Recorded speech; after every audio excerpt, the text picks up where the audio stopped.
আমরা রিন্নজি মন্দিরে আসছি। এখানে উঠার আগে হাত ধোয় মানুষ এবং এটা খুব ন্যাচারাল পানিগুলো।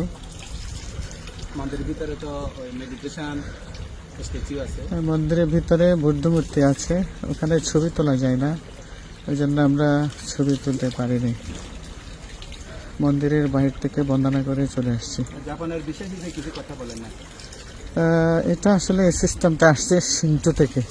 শিন্টো মন্দিরে যাওয়ার আগে হাত মুখ ধুয়ে ওরা যায়, সেই হিসেবে বুদ্ধ মন্দিরেও একই অবস্থা রেখেছে। মন্দিরে ওঠার আগে ওরা হাত মুখ ধুয়ে ওঠে।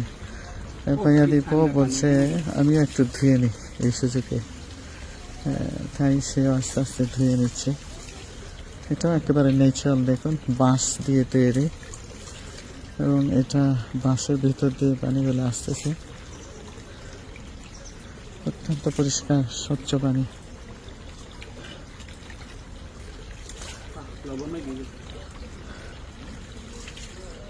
দেখুন এটাই আসলে ওটা বেল টাওয়ার যেখানে ঘন্টা আছে, এবং এটাই হলো সেই ওয়ার্ল্ড হেরিটেজ বিহার চিন্নজি টেম্পল।